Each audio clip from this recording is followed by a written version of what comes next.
Pablo, yo quiero precisar, Nelson, algunos números, a ver si concordamos. En junio, la recaudación aduanera subió 14,24% con respecto a junio del año pasado. ¿Es así? Es así. Muy bien. En el semestre, contrasemestre, primer semestre 2014, primer semestre 2013, hay un aumento del 8,8%. Ahora, lo que a mí me llama poderosamente la atención es que en el primer semestre de este año caen las importaciones. Es decir, lo que es la fuente de la recaudación de impuestos, las importaciones caen 5,3% en el semestre con respecto al semestre del año pasado. ¿Pero se ensayó algún argumento del por qué la caída?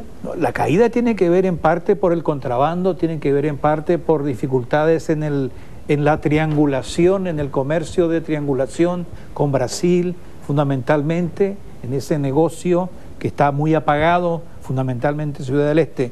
Entonces, yo diría, este no es el momento que uno querría ser director de aduanas, porque obtener los resultados que se están obteniendo en base a ejercicios de presión, de control, en un escenario de caída de importaciones es muy difícil.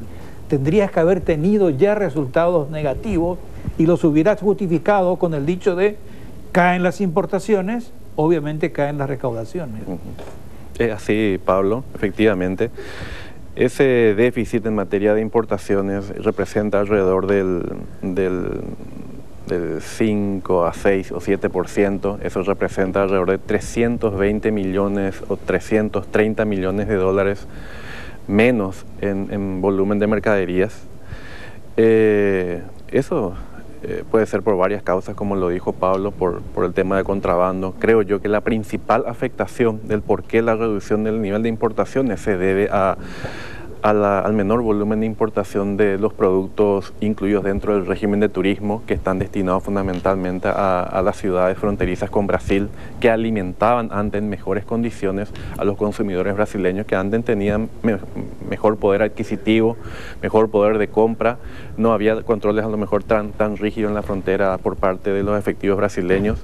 Te cito sobre ese punto, te cito dos datos que tengo. 22% cayó la importación para la reexportación. Se entiende lo que es reexportación, es decir, nosotros importamos cosas para venderles a los brasileños, es la triangulación, la reexportación que se hace. Eso cayó 22% y eso explica la caída de la importación también. Cayó 28% el total de compras que hacen con tarjetas los extranjeros en zonas fronterizas.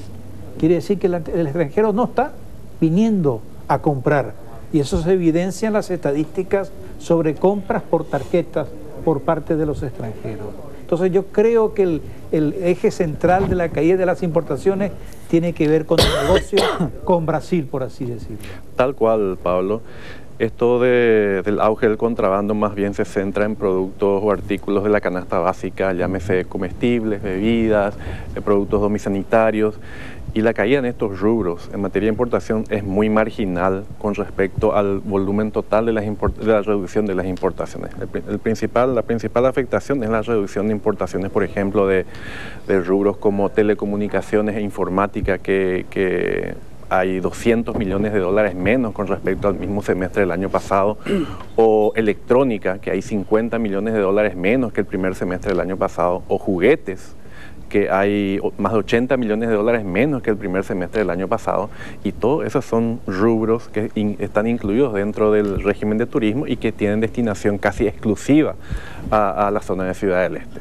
También hay que reconocer, como lo dijo Pablo, una reducción también del turismo de compras. En anteriores escenarios venían muchos turistas, compraban en buena cantidad acá en Asunción. Hoy esa situación está muy retraída, dada la devaluación también de sus respectivas monedas, que eso se trasunta con un menor poder de compra cuando vienen a visitar el país. Y los negocios, nuestros negocios, también acumulan stock, acumulan inventario, no renuevan stock, entonces también hay un menor nivel de importación. Y también hay que tener en cuenta la caída que está teniendo las remesas desde el exterior por parte de los compatriotas. Hay una reducción en el orden del 20% y todo lo que viene en remesas, prácticamente en un 100%, se destina también al consumo. Nosotros hablábamos de... ¿Cuál era el país de donde más se notaba la caída de España. España, España, sí, España. Después Estados Unidos. Pero España lidera la caída en términos de remesas provenientes del exterior de nuestros compatriotas. De tal cual, España está afectada hoy por un alto desempleo, una desaceleración de la actividad económica. También hubo una reducción de las remesas desde la Argentina por motivo de la devaluación del peso y por los altos costos de transferencia que significa ahora remesar desde la Argentina hacia el país. Bueno, es muy paradójico nomás, el director de aduanas habla de todas las reducciones que se dieron en los diferentes rubros: importación, régimen de turismo, turismo de compra, remesas, pero ya lo explicó, ¿verdad? Hay un superávit y la gente afuera dice que los controles son... Algunas veces dicen que los controles son flojos. Sin embargo... ¿Hay ese superávit? Hay ese superávit. O sea que los controles... Es tan grande el contrabando, director, que ustedes imprimieron mayor control y lograron ese superávit, pero igual el contrabando... Sigue. Sigue. Sí, pero acá hay dos cosas quizás, ¿verdad? Uno, internamente. O sea, siempre se habló de aduanas como una institución ligada a hechos... de corrupción. Ilícitos. ¿Verdad? De corrupción. Internamente. ¿Verdad? Claro, o sea, que entonces si la recaudación era 200, decían que era 100. Sí. Por ejemplo, eso se dijo siempre, ¿verdad? Se habló siempre. Entonces hay dos factores. Por un lado... Control externo, control interno. Exacto. O sea, no sé si... Yo creo que ahora funciona más el control interno que el externo. No, hay que tratar de un poco diferenciar el control aplicado al proceso en sí del despacho de mercaderías en grandes volúmenes y el sistema de control aplicado en el combate al contrabando. Son esquemas o sistemas de trabajo diferentes. En uno quizás estemos implementando o esté instalado un sistema de control mucho más efectivo, mucho más fuerte, quizás con algunas que otras debilidades, pero en general fuerte, que mucho es la institución mejor. Que es internamente. Claro, por eso claro. digo que eso se nota más y lo externo es más complicado. Totalmente. Es más difícil. Y en lo otro, quizás a lo mejor el sistema de control tenga todavía muchas deficiencias, mucho por mejorar, pero hay que tener en cuenta que en definitiva el contrabando es un delito y hay que reprimirlo con una fuerte represión, valga la redundancia. El tema del contrabando es muy difícil combatirlo, eliminarlo simplemente con medidas de corto plazo, que sería fortalecer el esquema de represión. Hay que ver, hay que analizar las causas, el origen, por qué existe el contrabando y creo que hay que atacarlo también con políticas y acciones de mediano y largo plazo. Hay contrabando porque somos un país recontra archi informal, somos un país con una altísima informalidad y quizás esta cuestión habría que tratarla con políticas de Estado de mediano y largo plazo que tiendan a revertir esta situación de informalidad que nos caracteriza. Hay contrabando también porque hay altos segmentos poblacionales que viven dentro de la pobreza extrema o clase media baja, que se maneja con escasos recursos y recurre a esa actividad tanto por el lado de la oferta como por el lado de la compra de los productos, ¿verdad? Porque tienen pocos ingresos y viven raspando la olla, viven llegando a fin de mes con pocos y se ven casi obligados a siempre optar por lo más barato independientemente del origen o la calidad del producto. Y después la otra cuestión es que somos un país con problemas educativos, ¿verdad? Quizás tenemos un índice de alfabetización del 95-96%, que es un índice considerado aceptable y muy similar a de otros países de la región, pero nuestro problema es que muy pocos van a la universidad. Y creo yo que también esta cuestión podría atacarse o podría implementarse o atenderse con políticas de mediano y largo plazo, ¿verdad? Ahora, ¿cuál es la política interna, digamos, en cuanto a los administradores de los diferentes puestos aduaneros? ¿La rotación o mantenerlos por un cierto tiempo en esa administración? Y tenemos 32 administraciones aduaneras esparcidas geográficamente en todo el país. Cada una de estas administraciones en los primeros días de cada mes tienen una meta de recaudación en base al volumen operativo de esa aduana. Y le hacemos un monitoreo permanente, ¿verdad?, en cuanto a la consecución o no de estas metas de recaudación. Cuando hay meses consecutivos donde estas metas de recaudación no son alcanzadas, obviamente se impone el cambio. No digamos que el administrador es negligente, a veces no se puede inventar mercadería para ser despachada, pero nos hemos obligado a veces de probar con otra gente, a ver si la causa es la deficiencia en la gestión del administrador o es porque efectivamente no hay movimiento, ¿verdad?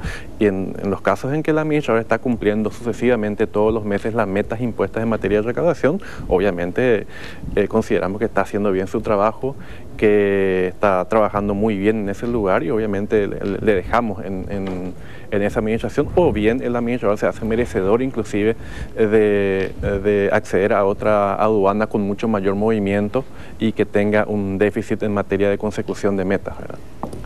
Nelson, ustedes tienen una visita de lujo este viernes y un evento de lujo también.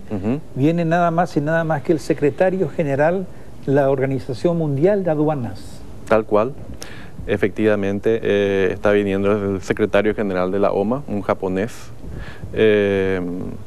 un poco retribuyendo la visita que le había hecho en su oportunidad nuestro presidente antes de asumir, que hizo un viaje a Europa. Entonces le hizo una visita especial al presidente de la República, al secretario general de la OMA, y viene al país como una retribución de esa visita de cortesía que le había hecho el presidente de la República. Va a tener una audiencia con nuestro presidente el viernes y luego vamos a tener un almuerzo de trabajo con todos los actores del comercio aquí del país, donde vamos a estar un poco hablando de un tema muy importante y que es una especie de un mandamiento dentro de la gestión aduanera, que es lo relacionado a la facilitación del comercio. Que en la última reunión de Bali de diciembre del año pasado se generó todo un documento de mejores prácticas o de procedimientos relacionados a la facilitación del comercio, y se estaría hablando de la cuestión tanto de la perspectiva de la Organización Mundial de Comercio, para el cual va a estar uno de los viceministros de la Cancillería y también el secretario general de la OMA, de la perspectiva de la Organización Mundial de Aduanas, también relacionado a todo lo que propugna, promueve en materia de mejores prácticas o procedimientos relacionados a este tema desde el órgano rector en materia de gestión aduanera. Bueno, por último, el miércoles es 16 y el miércoles se va a cumplir 11 meses, o se van a cumplir 11 meses de la gestión de Nelson Valiente al frente de aduanas. En este periodo de tiempo, ¿hubo un momento donde usted dijo, me voy, me estoy yendo, no voy a continuar? No, ni en los peores momentos, porque tuve varios problemas personales y ni en esos momentos se me pasó por la mente tirar la toalla o abandonar el barco, porque asumí este compromiso con el señor presidente, que tuvo una confianza ciega hacia mi persona para ubicarme quizás al frente de la institución más apetecida por todo el mundo, ¿verdad? Y sin conocerme, él depositó en mí toda su confianza, y a pesar de los problemas personales que tuve en su momento, que hoy ya fueron solucionados, ni en ese momento se me pasó por la mente abandonar el barco. Le agradecemos mucho por venir a visitarnos esta mañana, director. Gracias por la invitación, Carlos. Muy amable. El señor Nelson Valiente, director de aduanas en La Lupa esta mañana.